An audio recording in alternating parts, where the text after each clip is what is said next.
नमस्कार दोस्तों, मैं हृदय मिश्रा आप सभी का स्वागत करता हूं आपके अपने चैनल यानी कि एचआरडी आईएएस पर। कैसे हैं आप लोग? देखिए, एक बहुत महत्वपूर्ण टॉपिक पर आज मैं आपसे चर्चा करने वाला हूं, क्योंकि एआरओ 2026 की वैकेंसी को लेकर के बहुत सारी अपडेट, बहुत सारी चीज़ें आप लोग जो है देख रहे होंगे इस समय, और इसी के रिगार्डिंग आज आपसे मुझे बातचीत करनी है कि दरअसल दो मुद्दे आज के हैं। एक मुद्दा है कि अगर आप बिगिनर्स हैं तो तैयारी कैसे करें आरओ 2026 को लेकर के, और दूसरी जो बात आपसे मैं कहना चाह रहा था कि नोटिफिकेशन को लेकर के, यार नोटिफिकेशन कब तक आएगा।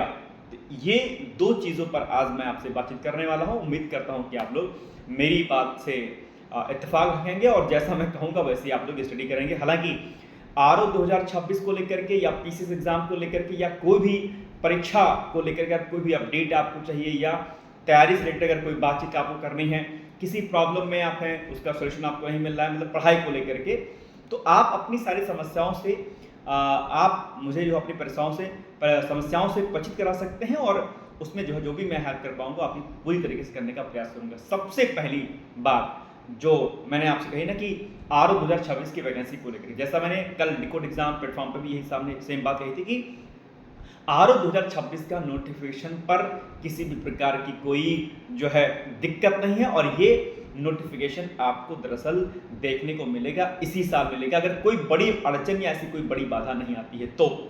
डेफिनेटली है, कल भी मैंने कहा था कि 100% चांस है कि आपकी वैकेंसी ये इस बार देखने को मिलेगी। और सबसे बड़ी बात है कि ये जो वैकेंसी है 2026 की आरओ की, ये वैकेंसी आरओ 2023 से भी बड़ी वैकेंसी हो सकती है।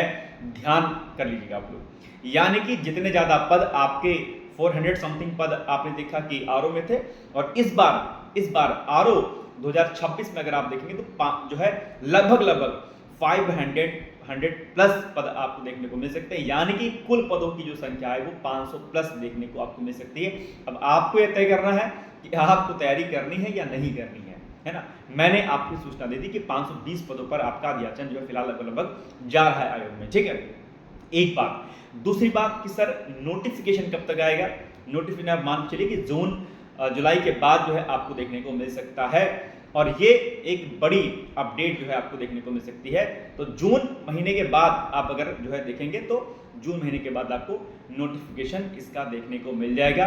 टेंशन मुक्त रहिए, एकदम लोड नहीं लीजिए आप लोग, बस लगातार तैयारी करते रहिए। बड़ी वैकेंसी है आपके सामने और अच्छे पद हैं अपने आप में, ये आप जानते होंगे कि अच्छी प्रतिष्ठा इसमें, अच्छी सैलरी है, सारा कुछ बहुत बेहतर है। लखनऊ जैसे शहर में आप रहते हैं, इससे ज़्यादा आपको और क्या चाहिए, है ना।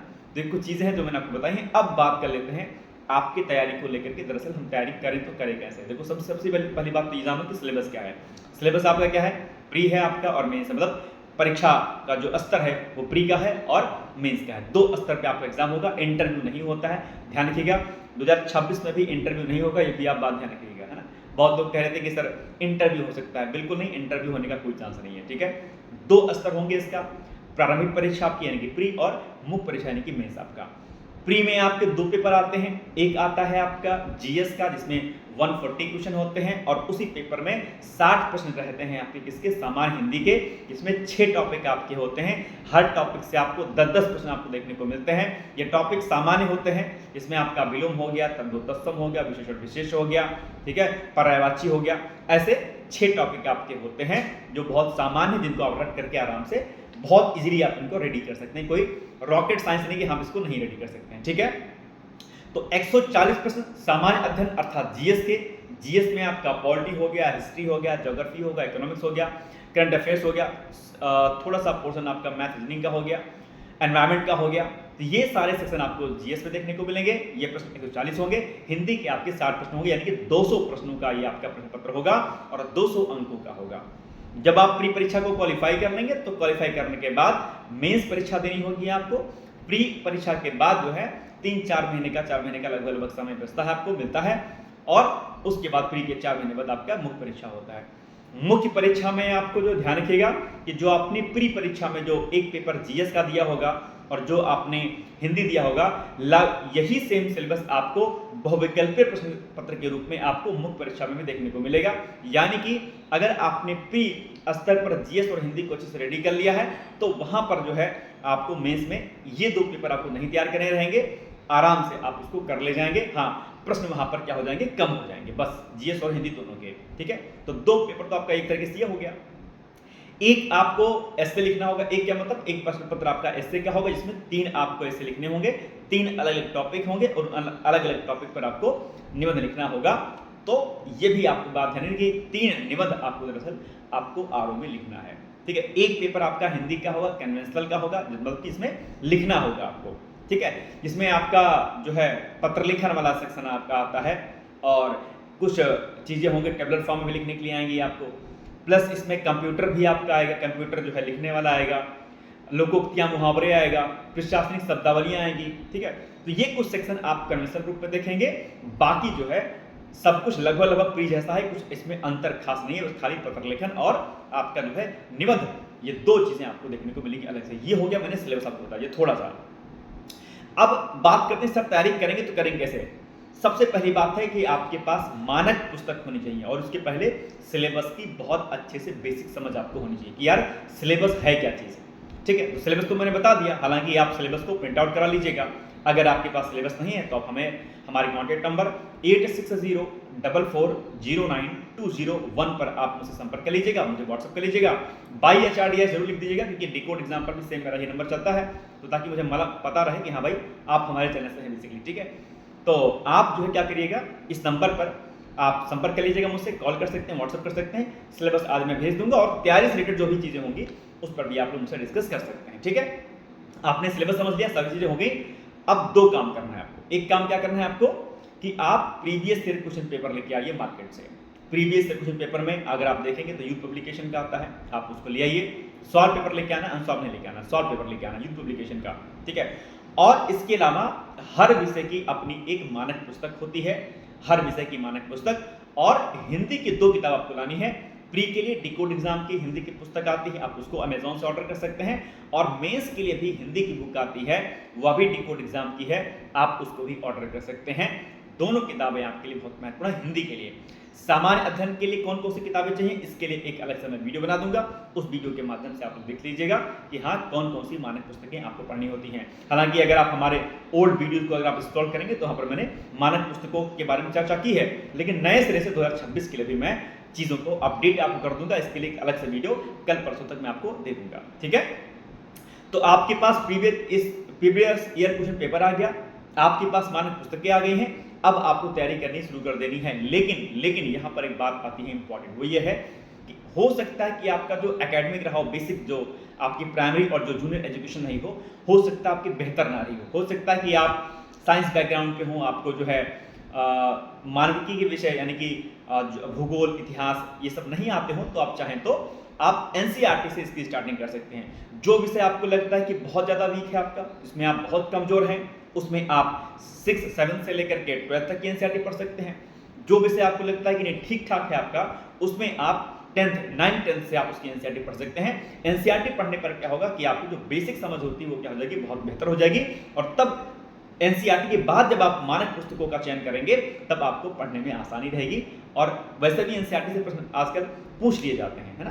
तो एक पीवाईक्यूज हो गया, एक मानक पुस्तकों का चयन हो गया, एनसीईआरटी पढ़ना है आपको अगर आपको लगता है कि आपका बेसिक वीक है। अगर वीक नहीं है तो कोई दिक्कत नहीं, मत पढ़िए, कोई दिक्कत नहीं। लेकिन एनसीईआरटी में ज्योग्राफी और आपकी जो है हिस्ट्री, 2 एनसीईआरटी आपको, मतलब कि 11th और 12th क्लास की यानी 11वीं और 12वीं की 2 विषयों की एनसीईआरटी तो आपको जरूर पढ़नी है, बाकी आप नहीं पढ़ेंगे तो भी काम चल जाएगा। लेकिन भूगोल और इतिहास की जो एनसीईआरटी वो आपको जरूर पढ़नी है, ध्यान रखिएगा। ठीक, तो ये 3 काम हो गया, पीवाईक्यू दे लिया आपने, मानक पुस्तकों का चयन कर लिया आपने, एनसीईआरटी पढ़ लिया। अब बात आती है, एक किताब आती है मार्केट में जिसको हम कहते हैं घटना चक्र पूर्वावलोकन। ये हर विषय की आती है, इसमें अलग अलग जो है आयोग के द्वारा जो परीक्षाओं में जो प्रश्न पूछे गए होते हैं, जो आयोग के द्वारा, चाहे वो यूपीएससी का हो, डीपीएससी का हो, एमपीपीएससी का हो, यूपीएससी का हो, आरओआर का हो, उसमें अलग अलग आयोगों के द्वारा पूछे गए प्रश्नों का संकलन होता है, प्रश्न होते हैं, उसका उत्तर होता है, और उत्तर के बाद उसकी व्याख्या भी होती है। आपको क्या काम करना है, हर विषय की, जैसे इतिहास है, इतिहास की घटना चक्र पूर्वावलोकन पीसीएस के नाम से आती है, घटना चक्र पूर्वावलोकन, ध्यान रख लीजिएगा, इसी के नाम से आती है, आप इसको ले सकते हैं, हर विषय की अलग अलग। तो आपको क्या काम करना है, सबसे पहले यूथ पब्लिकेशन को का जो प्रीवियस क्वेश्चन पेपर आता है जिसमें ईयर वाइज आता है अलग अलग विषयों का, है ना, तो आप उसको पढ़ लेंगे तो आपको एक आइडिया लग जाएगा कि यार किस किस प्रकार के प्रश्न पूछे जाते हैं। तो जब आप किताब पढ़ेंगे तो आपको आइडिया लग जाएगा यार इतिहास विषय में इस वाले टॉपिक से ज्यादा प्रश्न पूछे गए हैं, यार इस वाले पोर्शन से ज्यादा प्रश्न आते हैं। तो आप क्या करिएगा, लगातार उसको समझते जाएंगे और फिर मानक पुस्तकों को पढ़ते रहिए, घटना चक्र पूर्वावलोकन को साथ में लगाते रहिए और हफ्ते में 1-2 दिन आप हिंदी पढ़ते रहिए बस। लेकिन एक बात यहाँ पर बहुत स्पष्ट मैं कर दूं कि आपको यहाँ पर केवल प्री की तैयारी पहले नहीं करनी, आपको प्री प्लस मेंस की तैयारी करनी, क्योंकि अभी आपका नोटिफिकेशन नहीं आया है, आपके पास समय है। आप अपने दिन को अगर आप 50-50% डिवाइड कर लीजिए कि यार अगर 5 घंटे पढ़ते हैं तो 5 घंटे में से 2.5 घंटा आप प्री पढ़ेंगे, 2.5 घंटा मेंस पढ़ेंगे। मेंस में क्या है, मेंस में आप पत्र लेखन की प्रैक्टिस कर सकते हैं, आप कंप्यूटर के सेक्शन को तैयार कर सकते हैं, आप मुहावरे लोकोक्तियाँ प्रशासनिक शब्दावली तैयार कर सकते हैं और आप कम से कम हफ्ते में 1 या 2 निबंध की प्रैक्टिस कर सकते हैं। निबंध कैसे लिखना कैसे नहीं लिखना इसके लिए ऑलरेडी वीडियो अपलोड है, आप उसको देख सकते हैं, या फिर आप मुझे कांटेक्ट कर लीजिएगा तो निबंध कैसे लिखते हैं ये मैं आपसे चर्चा कर लूंगा, उसमें कोई दिक्कत वाली बात नहीं, ठीक है। तो ये 2 चीजें मैंने आपको बता दी हैं। तो मेंस आप क्या काम करना है कि प्री के पहले जो प्री परीक्षा आपकी होगी, वैसे तो संभवतः एग्जाम आपका इस साल के अंत तक या जनवरी स्टार्टिंग में 2027 के हो सकता है, तो अभी आपके पास ठीक ठाक समय है।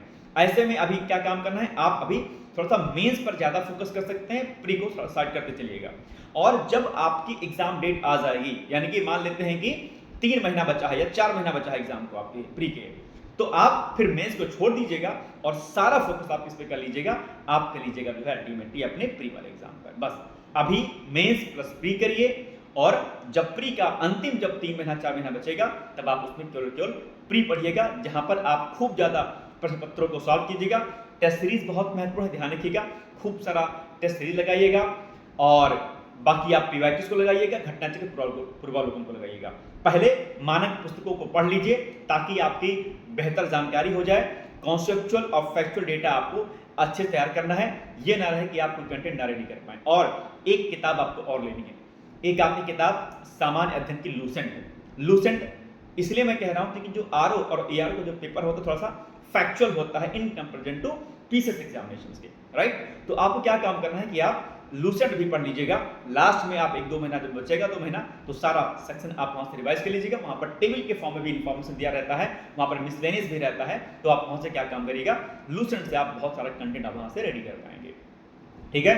तो अब आपको समझ में आ गया कि स्टार्टिंग में आपको सिलेबस को समझना है, फिर पीवाईक्यूज को देखना है, एनसीईआरटी पढ़नी है, एनसीईआरटी पढ़ने के बाद हर विषय की अपनी एक मानक पुस्तक उठानी है, उस मानक पुस्तक को पढ़ते रहना है, पीवाईक्यूज लगाते रहना है, साइड बाय साइड घटना चक्र पूर्वावलोकन जो मैंने अलग अलग पुस्तकें बताई हैं अलग अलग विषयों की उनको पढ़ना है।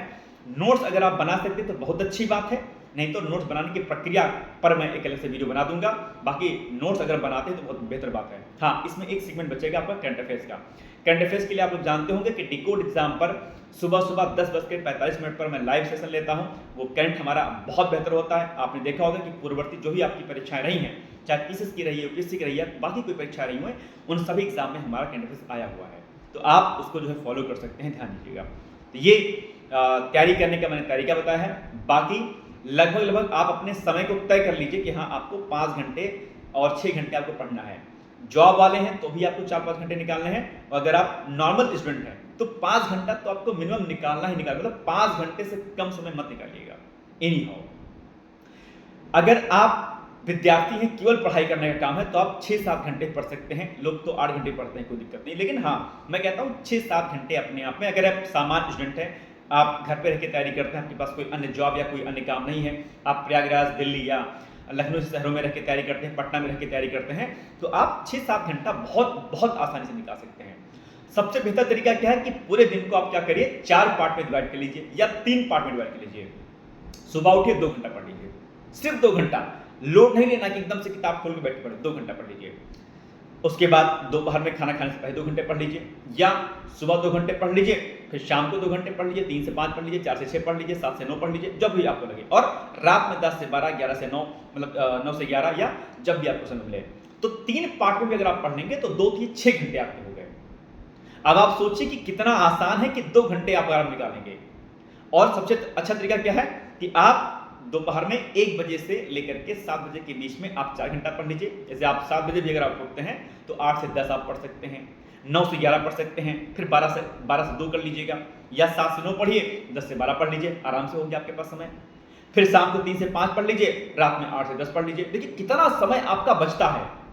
लेकिन दिक्कत क्या है कि आप अपने समय को यूटिलाइज करना नहीं जानते हैं, आप टाइम को वेस्ट करते हैं चैट आने पर, बात करने पर, इंस्टा आने पर, फेसबुक आने पर। तो इससे तो आपका कल्याण नहीं होगा बाबू, ध्यान रखिएगा। मैं अक्सर कहता हूं कि एक बात ध्यान रखिएगा कि अगर आप अपने पढ़ाई पर फोकस नहीं है, अगर आप अपने लक्ष्य के प्रति समर्पित नहीं है, तो दुनिया आपको कुछ भी नहीं समझेगी। आप बेताज बादशाह होंगे, डजंट मैटर, आप बहुत खूबसूरत लगते होंगे, एकदम हैंडसम क्यूट लगते होंगे, लेकिन कोई पूछने वाला आपको नहीं है। दुनिया पैसे को सलाम करती है, आजकल दुनिया आपकी सफलता को सलाम करती है। अगर आज आपने अपने प्रति ईमानदारी नहीं बरती है, अगर आज आप अपने भविष्य के प्रति ईमानदार नहीं है, अगर आज आपने अपनी पढ़ाई अच्छे ढंग से नहीं की है, तो ये तय मानिएगा कि आपका साथ देने वाला कोई व्यक्ति नहीं बचेगा। इसलिए अक्सर मैं कहता हूं कि आप अपनी तैयारी को बहुत बेहतर ढंग से करने का प्रयास कीजिए, लगातार पढ़ाई करिए। मैं कहता हूं मत पढ़िए 8 घंटे, यार कोई बात नहीं, आप 5 घंटे निकाल सकते हैं ना। अगर आज से भी अगर आपने, आज छोड़ देते हैं, चलो आज आपने मूड बनाया, कल से भी अगर आपने 6 घंटे की पढ़ाई शुरू कर दी है, तो 6 घंटे में आपका काम हो जाएगा बहुत बेहतर तरीके से। तो वैकेंसी आनी है, टाइम श्योर है, 520 प्लस पदों की वैकेंसी आपको देखने को मिल सकती है। जुलाई जून के बाद आपको ये पद देखने को मिल जाएंगे। टेंशन मुक्त रहिएगा, वैकेंसी हर हाल में आएगी। और एचयू वाला जो एग्जाम है, एचयू वाला एग्जाम को लेकर के भी आप निश्चिंत रहिएगा। एचयू वाला एग्जाम भी आपका संभवतः उसी तिथि पर होगा, बस आप तैयारी अपनी करते रहिए, ठीक है। तो 2-3 चीजें मैंने आपको बता दी हैं। बाकी खूब जितने ज्यादा, अच्छा प्रीवियस ईयर क्वेश्चन पेपर की जो मैं बात आपसे कर रहा था कि यूथ पब्लिकेशन का आरओ का पीवाईक्यूज आपको लगाना है, और इसके साथ साथ में यूथ पब्लिकेशन का ही पीसीएस का भी पीवाईक्यूज आता है ईयर वाइज। तो आप उसको भी अगर लगा लेंगे 15-20 साल का, प्लस आरओ का पीवाईक्यूज लगा लेंगे, तो लगभग 30-35% तो प्रश्न आपके यहीं से बन जाएंगे, इन्हीं से बन जाएंगे। घटना चक्र, पूर्वावलोकन, आरओ एआर पीवाईक्यूज और पीसीएस का पीवाईक्यूज 10 साल का 20 साल का, अगर आपने 3 सेगमेंट इतना ही कर लिया आपने, तो मान के चलिएगा कि 40% का हिस्सा आपका यहीं से कवर हो जाएगा। 35-40% आराम से, कहीं नहीं जाएगा, क्योंकि रिपीट होते हैं। जो घटना चक्र के प्रश्नों के उत्तर की जो व्याख्या होगी, जो यूथ पब्लिकेशन के पीसीएस या आरओ के प्रश्नों की जो व्याख्या होगी, उत्तर की जो व्याख्या दे रखी होती है, वो बहुत बेहतर होती है, वहां से प्रश्न बन जाते हैं जाके। इसलिए उस व्याख्या को पढ़ने का प्रयास कीजिएगा। कई लोग तो जो है घटना चक्र पूर्वावलोकन के नोट्स बना लेते हैं, बड़ा अच्छा तरीका होता है कि पूरे जैसे एक घटना चक्र पॉलिटी मान लेते हैं कि 200 समथिंग पेज हैं, तो वो 15-20 पेज में जो है सारे के सारे कर ले जाते हैं वो प्रश्नों को। तो वो भी एक बहुत बेहतर तरीका है, उसमें भी आप उसको फॉलो कर सकते हैं। बाकी जानकारी अगर आपको अच्छी लगी होगी तो इस वीडियो को शेयर जरूर कर दीजिएगा, लाइक कर दीजिएगा, सब्सक्राइब भी कर दीजिएगा। और फिर भी कहीं कोई दिक्कत आती है पढ़ाई लिखाई में, तो जैसा कि मैंने कहा कि डिस्क्रिप्शन बॉक्स में मेरा कॉन्टैक्ट नंबर दिया गया है, वहीं पर हमारा टेलीग्राम लिंक है, आप उसको ज्वाइन कर लीजिएगा। इंस्टा का भी मैं लिंक दे दूंगा, उसको भी आप ज्वाइन कर सकते हैं, वहाँ पर भी अपडेट आती रहती है। फेसबुक पेज हमारा है, उसको भी आप ज्वाइन कर सकते हैं। और इसके अलावा अगर आप देखेंगे तो जो कॉन्टैक्ट नंबर मेरा है 8604409201, ये संपर्क इस पर कर सकते हैं। और अभ्युदय बैच हमारा आरओ एआर 2026 को लेकर डिकोड एग्जाम पर चलता है, जहाँ पर मैं पढ़ाता हूँ। उस बैच के बारे में जानकारी के लिए आप सेम इसी नंबर पर आप मुझसे संपर्क कर लीजिएगा, ठीक है। बाकी कहीं कोई दिक्कत होती है, कहीं कोई समस्या हो, तो आप मुझसे निसंकोच होकर के आप बातचीत कर सकते हैं। बाकी पढ़ाई करिए और 2-4 सब्जेक्ट अपना कोर बना लीजिएगा तैयारी करते समय कि हाँ भाई, ये जो 3 से 4 विषय हैं ये मेरे सबसे अच्छे हैं, इनको मुझे 100% प्रश्नों को सही करना है। जो विषय आपके कमजोर होंगे उनको थोड़ा सा साइड कर दीजिएगा, उनको एवरेज कर लीजिएगा, बस, ठीक है। लेकिन कुछ सब्जेक्ट पर आप विशेष फोकस कीजिएगा, जैसे एनवायरमेंट आसान है, साइंस आसान है, पॉलिटी आसान है, मॉडर्न हिस्ट्री आसान है। तो ये कुछ प्रश्न पत्र होते हैं, मतलब किताबें होती हैं जिन पे आप बेहतर कंटेंट बना सकते हैं इस पर, और बेहतर तैयारी कर सकते हैं। बाकी इंटरनेट का भी खूब इस्तेमाल कीजिए, आप लोग प्रश्नों की खूब प्रैक्टिस कीजिएगा। जितने ज़्यादा आप प्री में आप बहुविकल्पीय थ्योरी पढ़ने के बाद जितना ज़्यादा आप बहुविकल्पीय प्रश्नों की व्याख्या मतलब प्रैक्टिस करेंगे, चाहे वो पीवाईक्यूज के माध्यम से हो, चाहे वो टेस्ट के माध्यम से हो, वो आपके लिए सबसे ज़्यादा बेनिफिशियल रहेगा। तो संभवतः आप समझ गए होंगे तैयारी आपको कैसे करनी है। बाकी जो है अगर कुछ ऐसा इश्यू होता है तो आप लोग मुझसे जुड़िएगा। और एचईओ का एग्जाम आपके तय समय सीमा पर होगा। एचईओ को लेकर के हमारा डिकोड एग्जाम पर पेड बैच चलता है, आप उसको ज्वाइन कर सकते हैं। हमारा अभ्युदय बैच चलता है, पीस का बैच चलता है, बहुत सारे बैच हमारे डिकोड एग्जाम पर चलते हैं, आप उसको ज्वाइन कर सकते हैं। उसके लिए सेम वही नंबर जो मैंने आपको बताया था उस पर आप संपर्क कर लीजिएगा, ठीक है। बाकी मुस्कुराते रहिए, और मैं जानता हूँ कि आप सभी लोग जो है बहुत अच्छे हैं पढ़ने में, लगातार तैयारी करते रहते हैं। अपनी चीज़ों पर फोकस रहते हैं, तो आपसे मैं उम्मीद करता हूँ कि आप जो इस बार अपनी तैयारी को बहुत बेहतर तरीके से करेंगे। और अगर आप महिला हैं, फीमेल हैं, तो एक बात मैं अक्सर जो कहता हूँ, मैं फिर से आपसे यहाँ पर दोहरा देता हूँ कि देखिए, एक बात ध्यान रखिएगा कि आपका कोई होता नहीं है, ठीक है? कोई कितना ही कहे कि तुम मेरी बहन हो, तुम मेरी फला हो, तुम मेरी ढिक्का हो, तुम मेरी गर्लफ्रेंड हो, तुम मेरी दोस्त हो, कुछ नहीं होता है। देखो दोस्त, है ना, कुछ नहीं होता है। अगर आप महिला हैं तो ना आपके घर वाले होते हैं, ना इधर वाले होते हैं, ना उधर वाले होते हैं। जो कोई होता है वो होती है आपकी अपनी सफलता। हस्बैंड अगर ठीक ठाक निकल गया, क्योंकि शादी तो जुआ है अपने आप में आजकल शादी हालांकि बहुत पवित्र बंधन होता है, ध्यान रखिएगा, लेकिन आजकल क्या हो गया, जुआ हो गया है, ठीक है? इस जुए में अगर किसी को एक बेहतर व्यक्ति मिल गया तो उसकी ज़िंदगी आबाद है, नहीं तो नरक बन जाती है, ध्यान रखिएगा। और ऐसे में आपका सफल होना आपके लिए बहुत आवश्यक है, अगर आप फीमेल कैंडिडेट हैं तो, ठीक है? इसलिए सारी जंजीरों को तोड़ते हुए घर पे अगर शादी का रिश्ता आता है तो मैं अक्सर कहता हूँ कि फोटो देख के मना कर दिया करो, नहीं हमको पापा नहीं पसंद है, तो जबरदस्ती थोड़ी ना आपको धकेल देंगे, नहीं जाओ करो। और अगर आपको सपने को पूरा करना है, आप तो अपनी जिद को पालिए अपने भीतर, है ना, किसी से क्यों करना। आज अगर आप अपने लिए स्टैंड नहीं ले पाती हैं तो कल किसके लिए आप लेंगे। आज आप अपने मम्मी पापा के पास हैं, अपने घर वालों के साथ हैं, आपके साथ भाई होंगे, आपकी बहन होंगे, आपके घर में इतने सारे लोग अगर आपके साथ हैं, घर में हैं, तो ऐसी स्थिति में जब आप एक डिसीजन शादी ना करने का फिलहाल नहीं ले पाएंगी, तो जिस घर में आप कल को जाएंगी अपने पति घर, वहां पे तो आपके लिए सब लोग अननोन रहेंगे, तो आप कड़े फैसले कैसे लेना सीख पाएंगे, नहीं ले पाएंगे। ये इसलिए अपने भीतर इसको अभी से स्टार्ट कीजिए, है ना। अगर आपने सपने को, जुनून को अगर आपको जो है बरकरार रखना है, अपने भीतर सफल बनना है, तो उसके लिए जिद को पालना आप ठानिए अपने मन में। और चाहे मेल कैंडिडेट हो, क्योंकि मेल के ऊपर भी बहुत सारी रिस्पॉन्सिबिलिटीज होती है, घर के बड़े बेटे हैं तो अलग रिस्पॉन्सिबिलिटी है, जिम्मेदारियाँ होती हैं। लड़के हैं तो लोग कहते हैं, लोग लड़के हो गए, इतने बड़े हो गए, पड़े पड़े खा रहे हैं, बाप के पैसे उड़ा रहे हैं, है ना। बहुत सारी चीज़ें देखने को मिलती हैं। महिला हैं आप, चाहे पुरुष वर्ग में हैं, किसी भी वर्ग में हैं, आपके ऊपर जिम्मेदारियाँ होती हैं।